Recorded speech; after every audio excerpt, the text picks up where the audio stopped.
Hey, how are you, Steph? So I'm waiting for a couple more people. My God, I did not brush my hair today. I'm waiting for a couple more people to hop on and then we'll begin. Sounds good. I'm just on my lunch break, so this works perfect.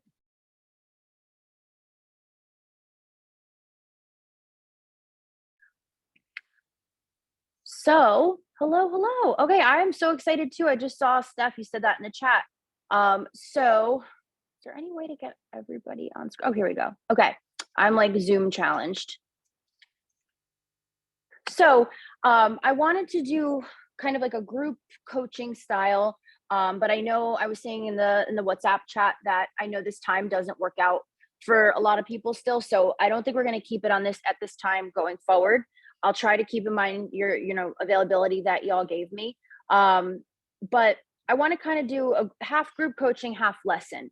So the first part, I want to open up to you guys. You don't have to put your cameras on, but just it'll probably be easier if you unmute. But I'm gonna just walk you guys through the hesitations and fears part of getting started with anything. Especially, bye Nick, drive safe, love you. So I want to walk you guys through your individual kind of mental mindset kind of battles with that, because as we start to build out brands as neurodivergent people, there's a lot of little hangups and things that really, like, you can't just YouTube videos about it. Hustle culture only gets you so far. So which one of you guys we want to go first? You can unmute and then we'll get started. Not to put you on the spot or anything.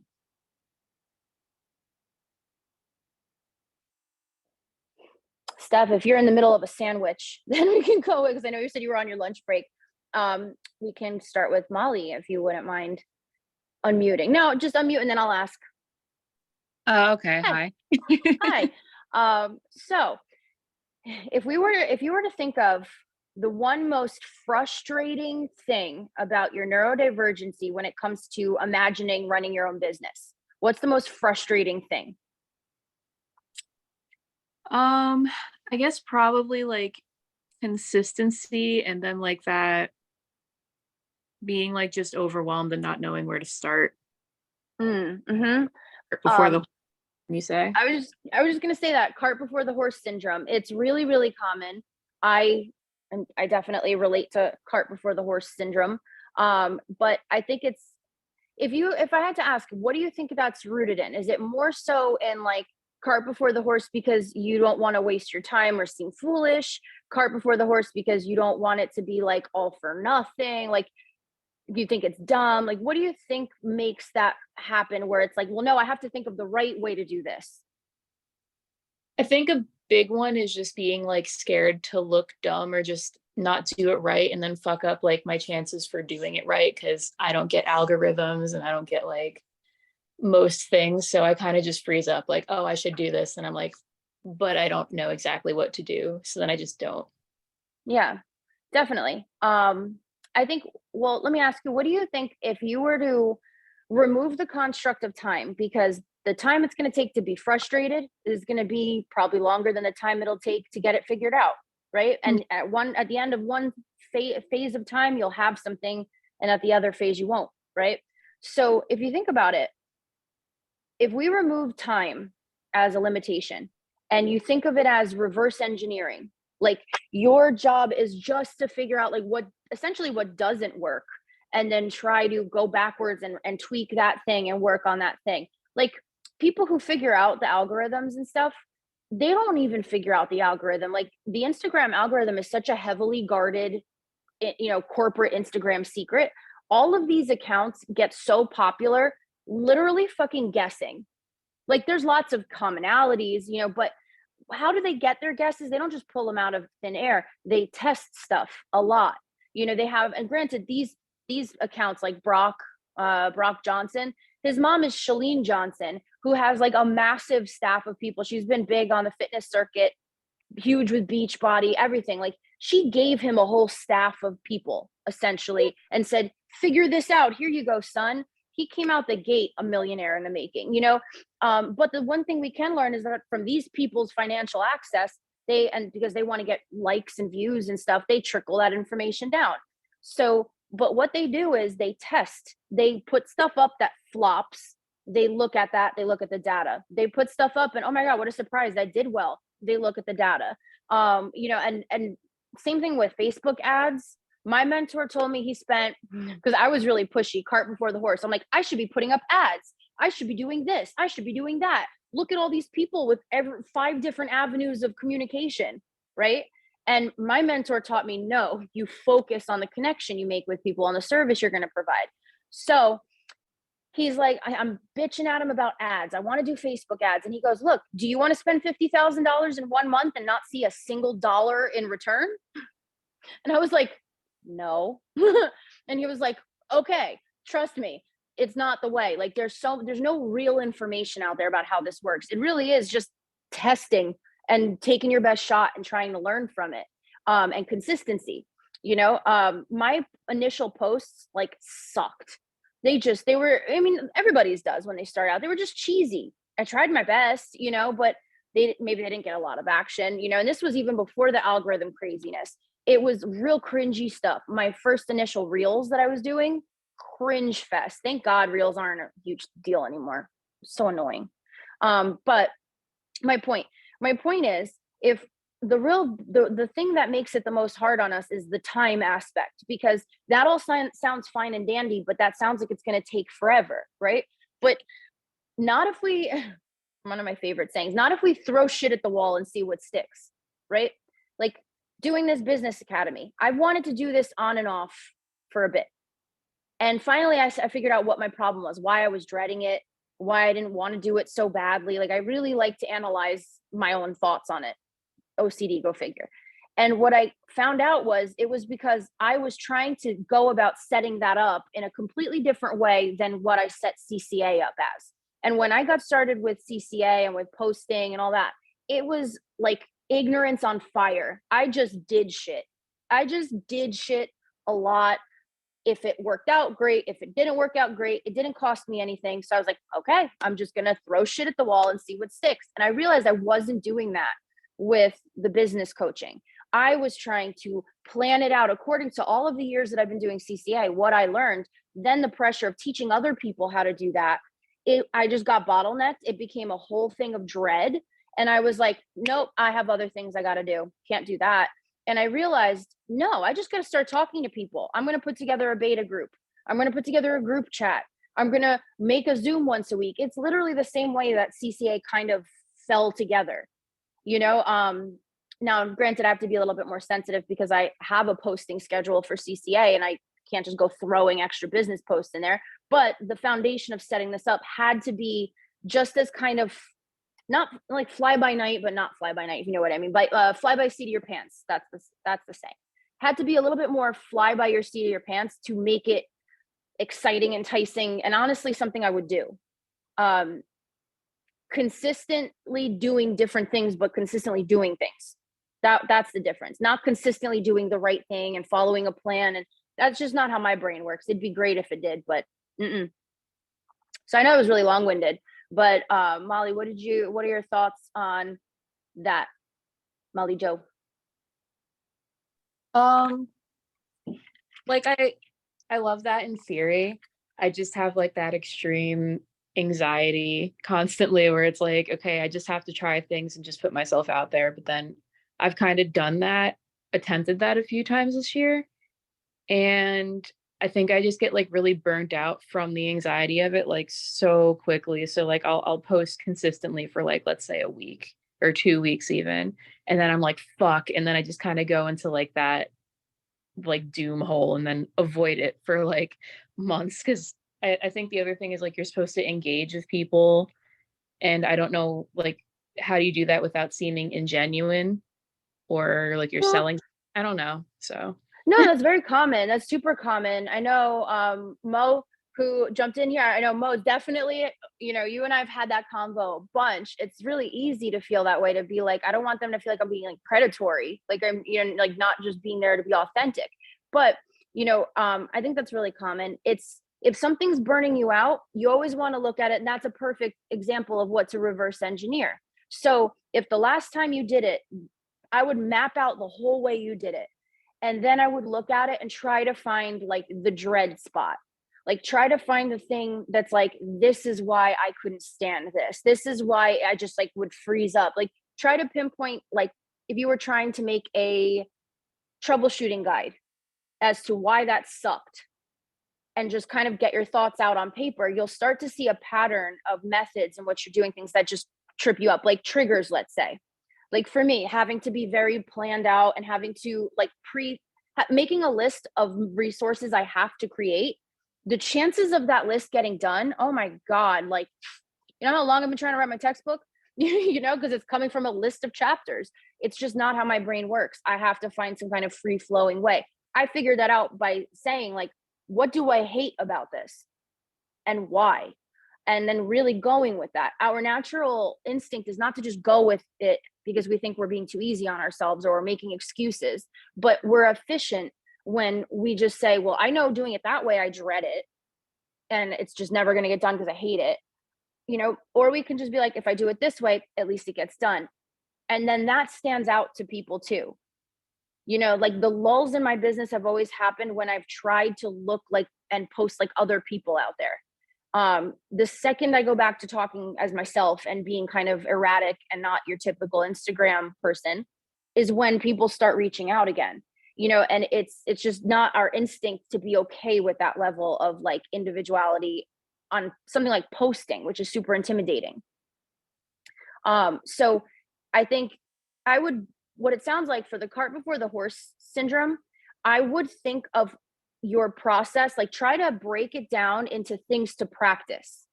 Don't think about like launching an offer yet. Don't even think about what it is. Just like, okay, you want to get comfortable engaging on Instagram because the engaging you're going to do when you have a product or service you're offering is not going to be like just going to your clients and be like, hey, you know, like you want to get involved in your network too. So find other artists online, connect with them, like just be like, I love this, you know, leave a genuine comment as if you, because you don't right now, as if you did not have any offer at all. Just leave genuine comments, you know, because that's you practicing engaging. And then when you feel good on that, baby step it to another aspect and say, okay, now I have to feel comfortable like putting a post up that is very me, even if it's not ideal for social media, and just get comfy doing that. Whatever your little baby steps have to be, first find what sucks, then create little baby steps to do it your way until it doesn't suck anymore. And then of course you have me and the group chat and everyone here to support you in that. But I would take some time to really like, how am I going to do this the way my brain likes? It's not usually our first go-to on the way to think about it. Does that help a little? I'm totally going to vape on these calls. Yeah, that breaking it down that way and having kind of like that, I don't want to say equation, but you know what I mean, to like refer to help stuff instead of it just being like this big daunting wall of shit.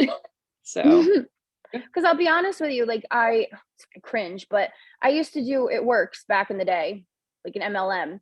And I will say the pressure that those bitches put on us to post all the time, Oh my God, I forgot what the hell it was. It was like something about business, something about fun, something about like health or whatever. But like we had to post that every single day.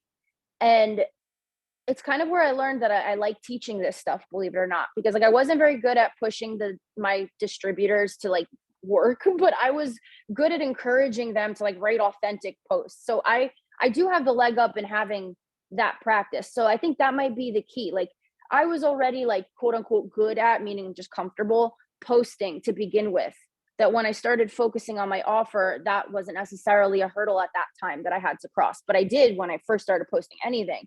And I started practicing by just posting memes and random shit, and started writing more when I started posting those things, like little by little back in the day. So maybe that would be the difference, is if you think about like, how do I dip my feet in social media without having any skin in the game? Just like little by little participating more.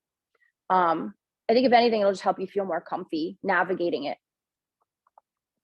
but we can come up with a game plan on our one-on-one for sure. Okay, Steph. So if you wouldn't, are you able to unmute, or we can do chat? It's just going to be a lag. No, it's fine. It might be a little noisy here, but I think for me, the biggest thing is just like, I'm not like, I do post on social media and stuff, but I've obviously never done it for a business, and it's my husband's business. Like, it's our business, but like his specialty. So I'm in the social media aspect of it is going to be on me. So I think I'm just nervous too, because I don't want to sound, like she said, inauthentic. I don't want to sound like I'm being pushy. But I also want to make sure that the posts I am making are somewhat relevant to what we're trying to do. I did make my first one yesterday, so I was really nervous Yay. about doing it, but I think it sounded okay. So it's the only post we have on our Instagram Send story. it to me. Send it to me. Okay. You can text it. I'm excited. Okay. Good for you. So, because I know on Yeah. our last call we were talking about like the different types of posting, and you were like, "This is exciting, but I hope I can do it." Yeah. And I feel like with posting, a couple things to look out for is, like, I remember when I first started doing this, my posts at the end were so convoluted. It was like I was hiding the fact that it was a business, right? Like, it was like all of this really genuine, deep stuff. And then I was like, if you need someone who like knows what it's like and can talk to you, either as someone to help you stop making this happen, or like a friend, or just someone who cares, like, it was so ridiculous. I was so afraid to just like cut to the chase, and it's because we care. We don't want people to find us predatory. We're not the ones out there sending these massive email lists and stuff, and like writing the copy for these mass campaigns. It's just cold and inhuman. Like, we want to have it be that they feel like they're seeing, like, I know you mentioned it's a family business. You want it to be very real. Yeah. And I think people are very burnt out by the curated feed. So I don't think, like, one, it doesn't have to be perfect. Like, if anything, the sloppier it is, the better, because people see it's real, also, you don't have to, oh crap, what was the other one? You don't have to feel bad making it like, we went over the ADA format, which I'm going to be teaching second part of this. But we went over ADA, and like, if you follow ADA, you're really like, they're going to read it if they're interested in what it is that you are saying, and if they're not, that's okay. There's an ask for every seat, right? Like, we're not trying to go for everybody. We're just trying to go for the few people who will consistently want to interact and work with us eventually. So, following ADA, you can be direct at the end. And as long as you have kind of a framework, like, I'm going to post this about why we got into this. I'm going to post this about something educational, the format that we talked about. If you follow that, then people know what to expect. They're not going to follow if they don't like it, and that's okay. And if they do, and they'll interact with it, they have nothing, they don't owe you anything by interacting with it. And as you post more, you can start to see what people respond to more. You can see what, not just what gets a lot of views, but what gets people responding like they're talking to a human. And then that's what you can produce more of. So that's why I was saying before, the testing, sometimes posting consistently, if anything, it just gives you a better idea of, if I look back, what did cause the best response, what didn't, and it just makes it easier for you to continue producing that stuff. So I can't wait to see that post. That's awesome. I'll send it after this. Yeah. Now, when it comes to being authentic with people, what do you think is the biggest hang up with how you've been kind of writing posts or thinking about it? Like, what trouble did you run into with that one? Well, like, just sounding genuine and authentic without just trying to make a hard sell. Like, I don't want to just come across like I'm trying to push our business on anybody or push what we're trying to sell on anybody. I just want to, like, your posts, you just try to connect to people, or you're being open and honest with people, and like kind of giving an insight to like what you've gone through, and people can connect through something like that. I'm not really sure how to do that when, our business is like a black and white kind of business. It's not like as an emotional kind of business, I guess. I don't know if that makes any sense, but I don't really know how to come across that way when you're selling like SEO and stuff like that. So the way you could go with that is if you think about the emotion of the person who is trying to figure out what their problem is. Like or maybe not trying to find their problem, but you know that what you offer, they don't want to do or they can't do. So if you can't talk about the emotions of like the product of receiving the product itself, which might make you feel in the middle of this. Okay. Sorry. I hope the call didn't kick me out. But if you can't like focus on the emotions of the product, because maybe you don't, I mean, I find SEO and web marketing, it can be very emotional because it's people's babies. But let's say that wasn't something you felt compelling to write about. You can think about what that person might be thinking when their website isn't producing, or when they've put all their work into being a brick and mortar location and now they have to get into they have to get online more and they don't know what the hell to do. Like there could be situations your ideal client are that they'll be facing, and you could try to relate and empathize with those emotions, because really what people buy is they want to make sure that something gets done with no headaches. Like everyone wants to feel reassured that they're not getting scammed or that something's not going to pan out if they had their hopes up. So if you're just trying to talk to the problems of your ideal clients, you're reassuring them of those things that are making them hesitant to go for an SEO or marketing company. Does that help? No, that definitely helps a lot. I appreciate that. Thank you. Of course. Yeah. I mean, and whenever you feel like one of my favorite things is to say in a post the thing I might be fearing someone's feeling. So like you can say like out there's so much inauthentic content out there these days. So when it comes to creating content for something like SEO marketing, it's not exactly very mushy gushy lovey dovey. So some might think like, what a boring topic to talk about, but here's why SEO can be can be a very emotionally ingrained part of your brand.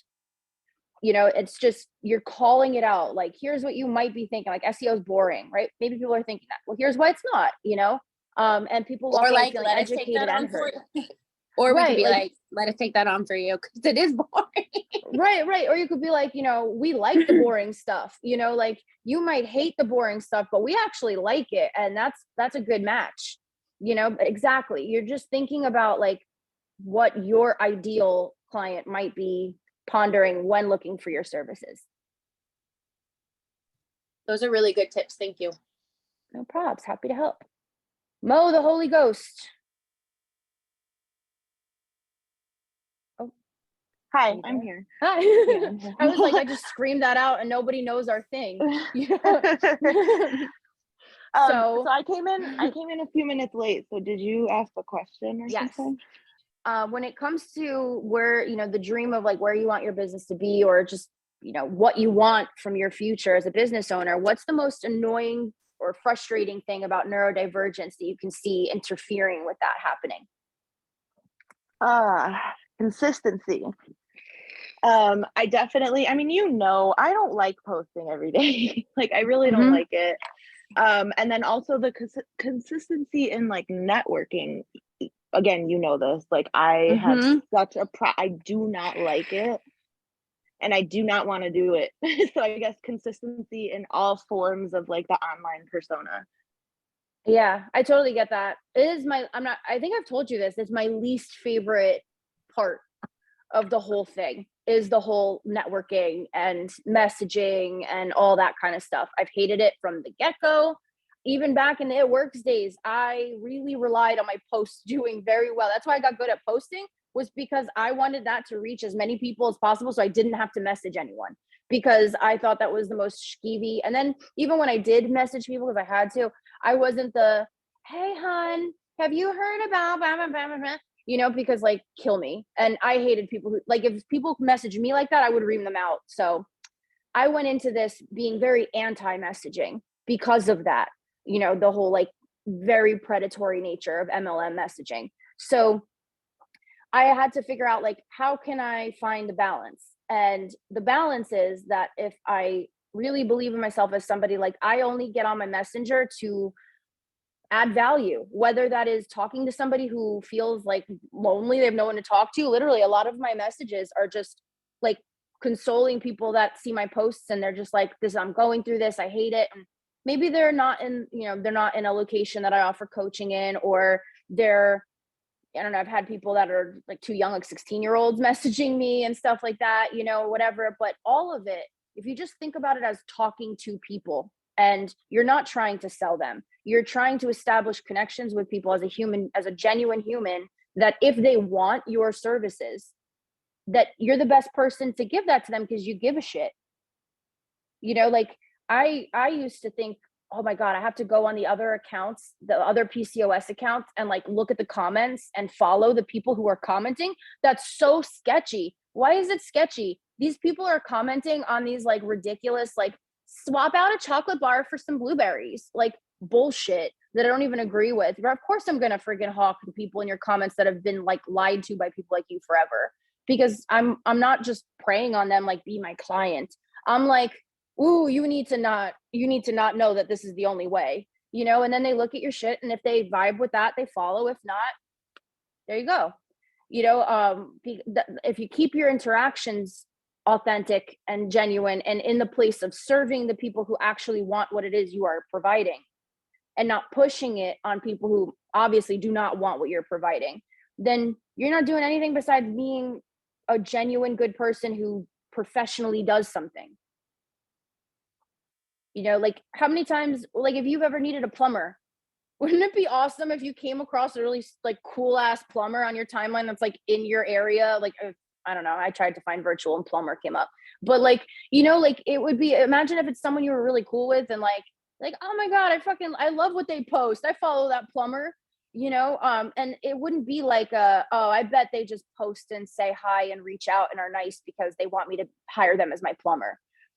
You're just like, oh shit, of course I'll hire that person, you know. So it's just a subtle switch, but it's understandable to not want people to feel that way because it's the opposite of what your intentions are. If you didn't give a shit about people feeling that way, it would probably be because you're messaging them in a predatory way and you just don't give a shit. But I can't tell you how many people I have actually reached out to completely out of the blue, and they're like, oh my God, I'm so glad you messaged me. I have been so nervous to talk to you. I'm like, hey. So it could go many ways. It's that black or white thinking, but I get it because I still hate networking. Even saying all that, I still hate it. What if you started small with giving compliments to people's content? Like find people in your network, just compliment their content. I really like the point of this. Like, I think the point of this caption is really great. I love this picture. Like, it doesn't have to be anything mega, but it's just, again, getting used to the pattern and very low pressure because who the hell doesn't like compliments?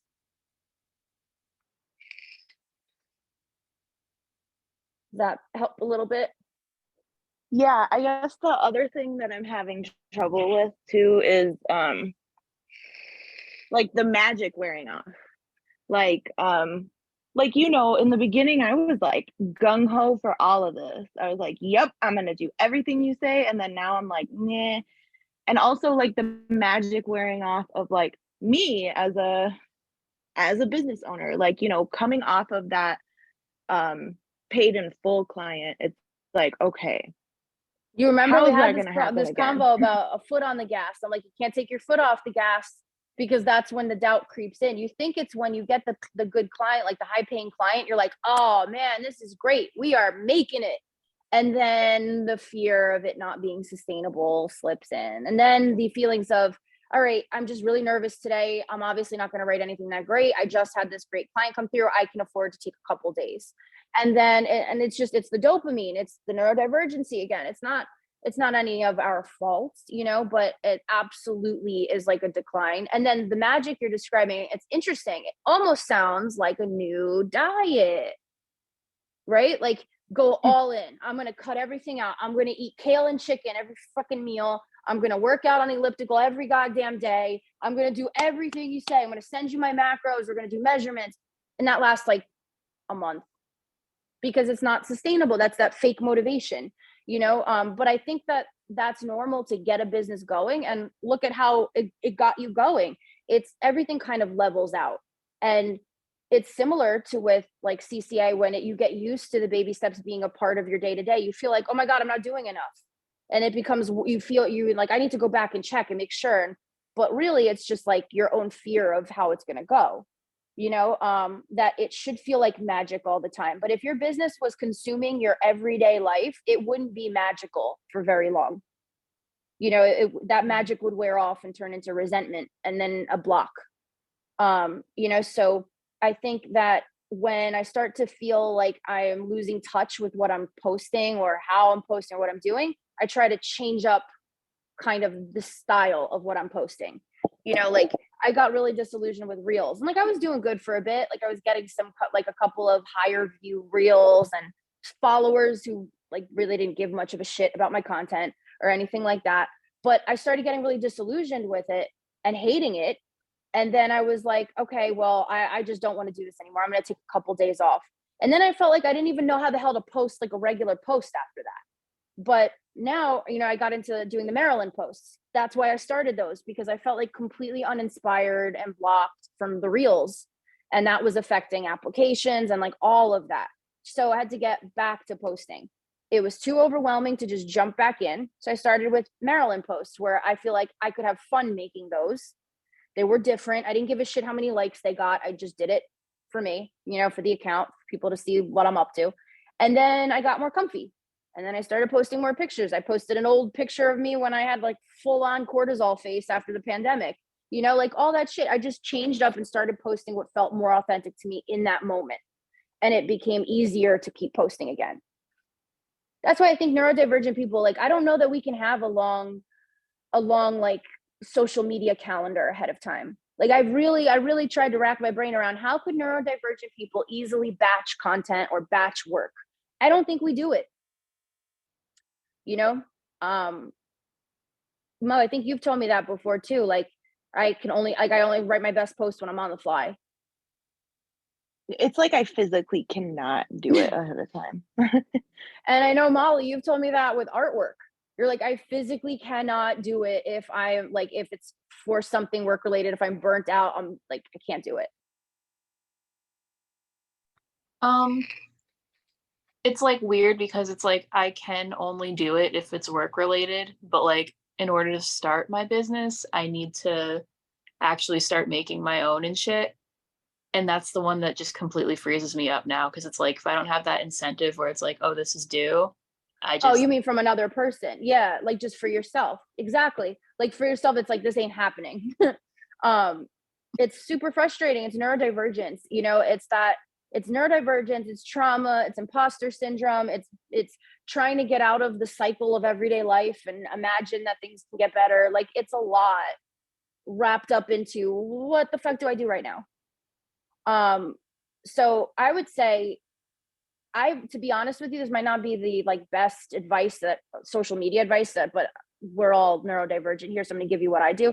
Whenever the mood hits you, whether it's to draw, whether it's to write, whether it's to plan, write posts, daydream, dream about business ideas, whatever it is, we get so used to trying to turn off that random neurodivergent urge that things come to us.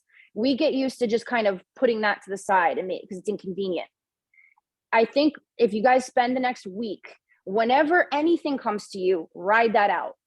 Write it down on a napkin, on your phone. It doesn't matter. Draw it, whatever it is. But whatever thoughts come to you, like we have brains that fire off like crazy all the time, right? That's not always a bad thing. That's oftentimes something to leverage. And I think that, if you're having a block, that might be a way to get through it. Just like let that voice talk a little bit more and not have it have to be a post or something finished. Just ride it out. And then on our next call, we can talk about kind of what came to you throughout the week. I have to write that as a reminder for myself, because I'm not gonna lie, I will forget. Hold on. Discuss brain dumps throughout the week. Okay. So, and then last person on here, Katie. I know you're at work, so if you can't jump on the mic, then if you want to put it in the chat, you can. But what do you find to be the most annoying thing with neurodivergence and trying to get a business that'll grow to where you want it to grow?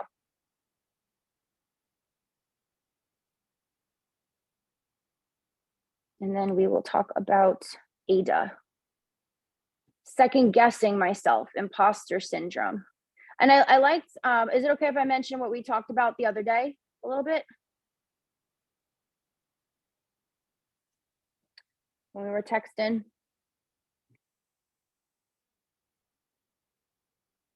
Where's my chat?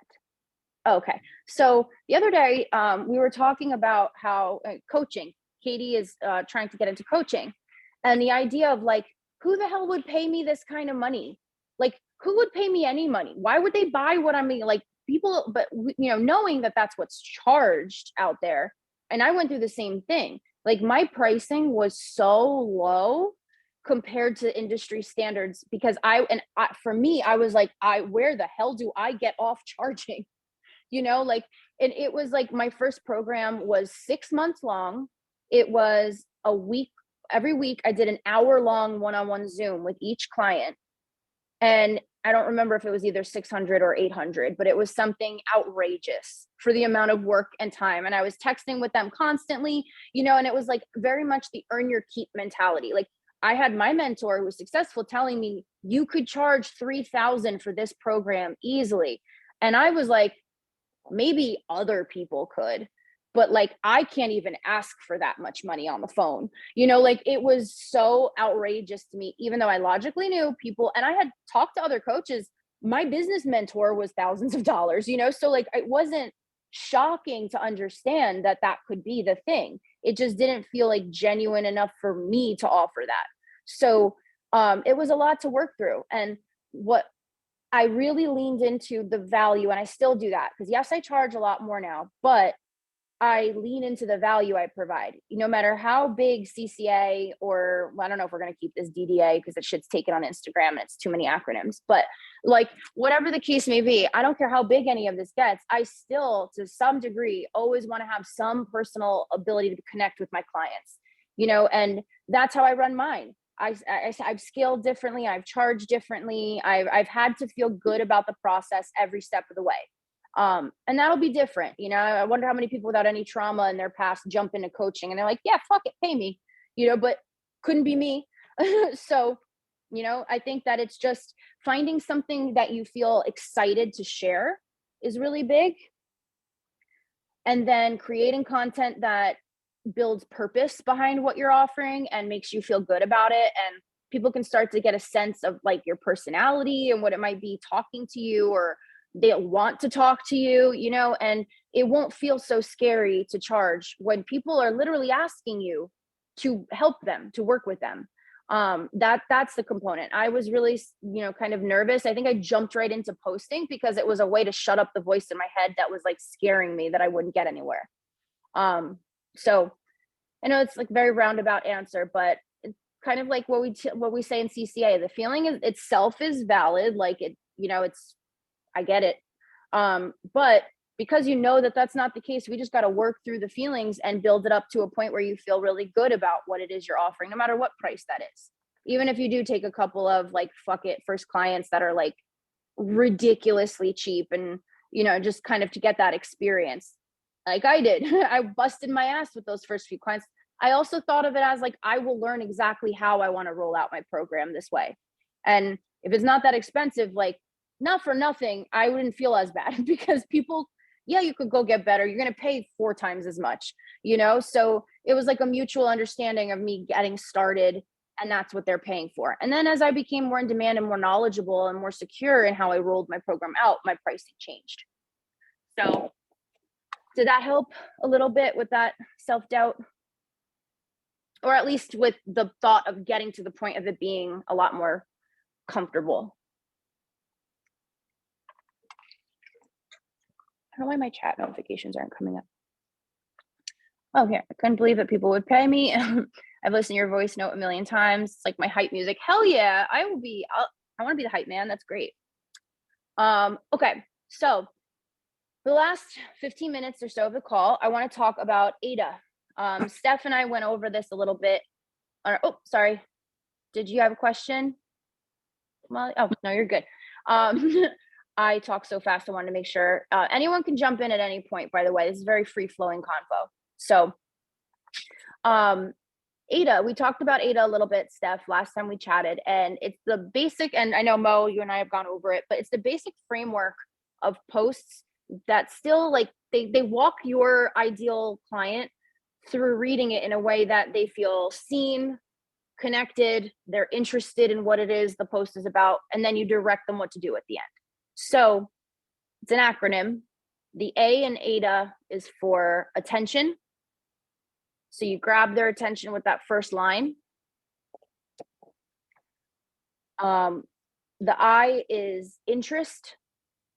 You start to build interest behind like why they should be continuing reading, like why they would be interested in that post. Then D is desire. You start to build results that they would want to achieve, or a product they want to have, whatever, something they desire. And then the last A is for action. And that is how you direct them, like either follow for more, check out the link in my bio, comment with your thoughts, whatever it is. What is happening with this mop on my head today, guys? Jesus. It's a very brightly colored mop. So the way, if you now knowing this framework, if you go to my posts, you'll see it, because I try to use it for everything. It's what helps me put all of my thoughts into like one direction for a single point on my post. Because in the past, before using AIDA, oh my God, my posts were so long. I don't know if any of you guys were following me when I used to have to continue in the comments all the time, but a lot of people said they loved those. They were just, but I would have like what could be 2-3 posts in one post, just because of my own anxiety and neurodivergence and over explaining and over emotionalizing, or whatever the fuck word it is. I want to come up with a good word for that.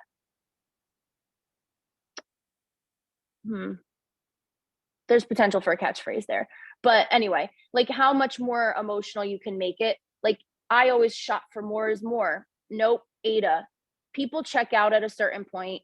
You know, even if you want someone who's like the mushiest, gushiest person in the world, they're still going to read it to a point that they're like, okay, convinced, and then they're going to reach out. So to not alienate the people who maybe will see that whole thing and be like, you want to have it be that happy medium. So AIDA, for example, you know, I will read off the post I did earlier. Okay, so for this post I did earlier, the A for attention is, do you survival eat? That's the headline to grab attention. Then, how many people barely eat all day, inhale one big carby meal or snacks at night, and still have weight-related PCOS or Hashimoto symptoms? So that's the interest. Oh, me, that's me. Now, how many of you have ADHD? More interest. And the busier you are, the even less likely you are to eat consistently. Interest. Here's why. When we're stressed out, blah, blah, blah, that's that whole body part where I give them more information. And then desire. I found a way to feel the best I've ever felt, even with PCOS and thyroid issues, by eating food my way, not perfectly. I'm great at easy, fun, and yummy, all of which are important if you're going to stick to your hormone balancing protocols. Then for action at the end, apply at ccacoaching.com or my bio link if you're ready to break the cycle. And I have some extra like softening up paragraphs in there, and I elaborate it for the sake of time if you want to check it out. It's my recent one, but that's the AIDA format. Is because you know, and you also want to start it out focusing on them.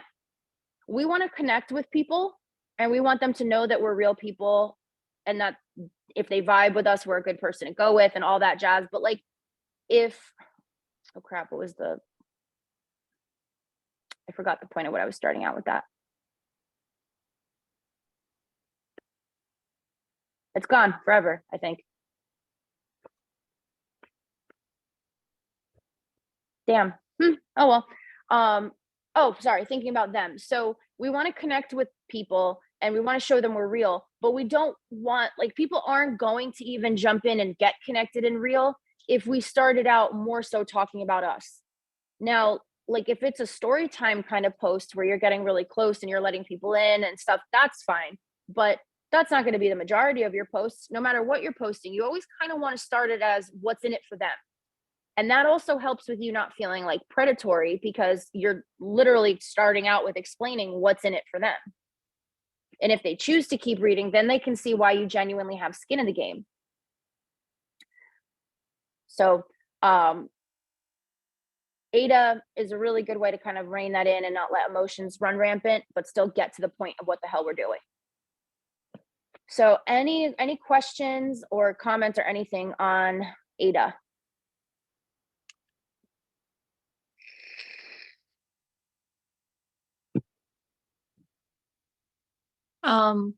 I have one, but I don't know if it'd be better for like a one-on-one call, but I'm just wondering like how to apply this to illustrations. Because I don't really have like Yeah.